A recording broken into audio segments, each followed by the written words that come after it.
Hey coin lovers and treasure hunters, welcome back to my channel today. We're diving into the fascinating world of US coins. And trust me, you're gonna want to stick around for this one because we're talking about a coin that might be hiding in your change jar right now. And it could be worth way more than just 25 cents. That's right, the 1980 Liberty Quarter Dollar. You'll be shocked by how much some of these are going for in the collector's market today. Let's jump into the story behind this coin, why it matters, and how you can tell if you've got a valuable one in your pocket. The quarter dollar, a true American classic. But what's the deal with the 1980 Liberty Quarter? Let's rewind the clock a bit. In 1980, the United States was going through a transformative era. Gas prices were high, the economy was shifting, and inflation was on everyone's mind. But in the world of coins, something important was happening too. The U.S. Mint was producing quarters in Denver, Philadelphia, and San Francisco.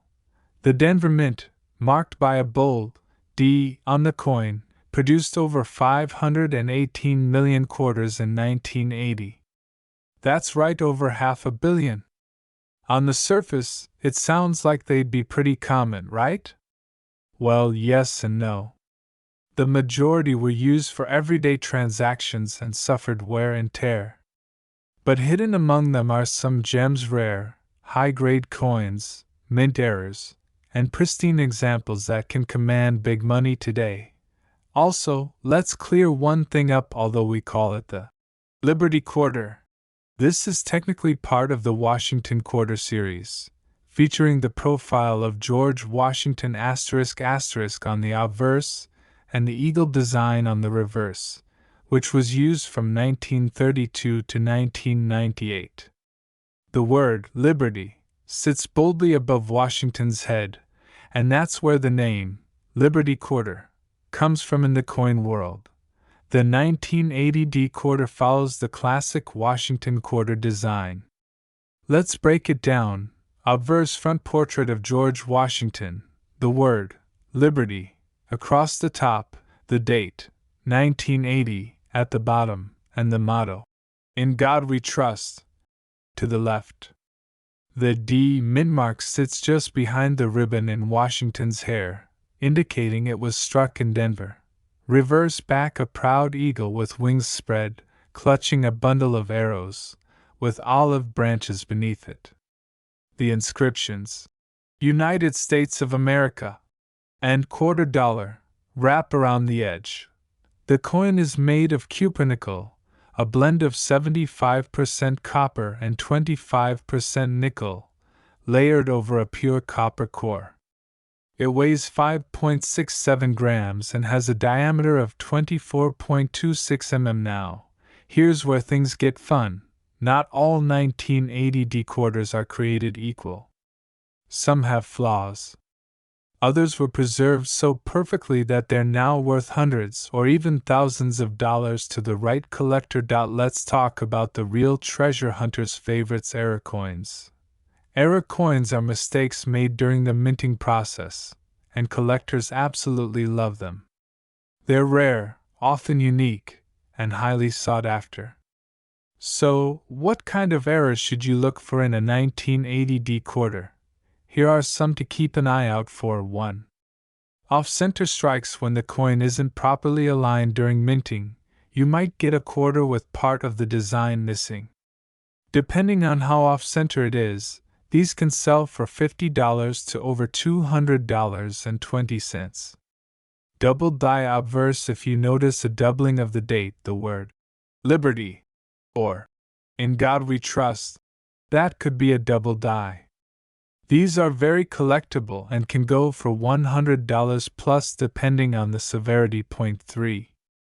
Die cracks or cuts. These are breaks in the die that result in raised lines or blobs of metal on the coin.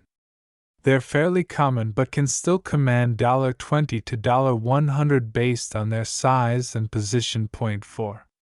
Struck through grease or debris. If a coin was struck while the die had debris on it, details might be missing or blurry. These oddities can go for $25 to $75, sometimes more. Okay, so let's say you've got a 1980 decorder. How much is it worth? First, you need to know its grade. This refers to the coin's condition, ranging from per circulated and worn to MS70 mint state, flawless. Coins are graded by professional services like PCGS and NGC. Most 1980 decorders found in pocket change will be worth just face value, 25 cents. But here's the kicker: if yours is in uncirculated or mint condition ***, you're looking at a much higher value. Here's a quick breakdown. Circulated condition face value, maybe 30 cents to $1 if lightly worn.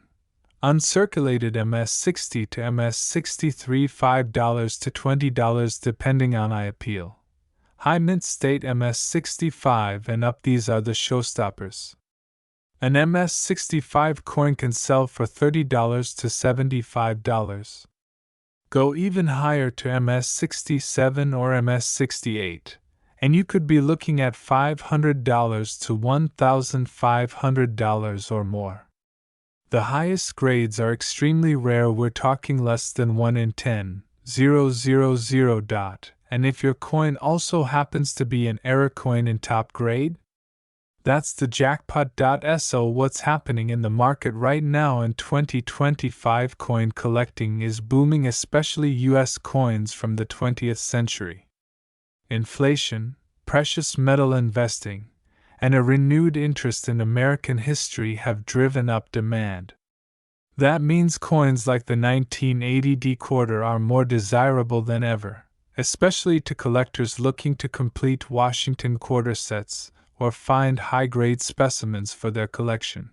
Auction results in recent months have shown MS67 1980 decorders selling for upwards of $900 to $1,200. Certified error coins from 1980 with clear DDOs or off-center strikes going for $300 plus, even regular MS65 coins fetching $50 to $75 consistently. It's a seller's market, and if you've got one of these gems, now's a great time to get it graded and possibly listed on auction sites like Heritage Auctions or eBay. Wondering how to check if your 1980 decorder is valuable? Here's a quick checklist. 1. Use a magnifying glass or loupe. Look closely at the date, mint mark, and words for signs of doubling or errors. Point 2. Check for where the more detail you see in Washington's hair and the eagle's feathers, the better. Point 3. Weigh your coin should be around 5.67 grams. If it's way off, it could be an off-metal error. Point 4. Compare with images of known error coins. Point 5. Consider getting it graded if it looks pristine. PCGS or NGC are the most reputable. So, next time you're digging through your spare change, don't overlook that dusty quarter, especially if it's from 1980 and has a little D on it. You might just be holding on to a tiny piece of history that could also put some serious cash in your wallet. And hey, if you found this video helpful, go ahead and smash that like button, subscribe for more deep dives into coin history and hidden treasures, and hit that bell so you never miss a drop. Got a 1980 decorder of your own? Tell us about it in the comments. We love hearing from fellow collectors. Until next time, keep collecting, keep hunting, and may your pocket change be full of surprises.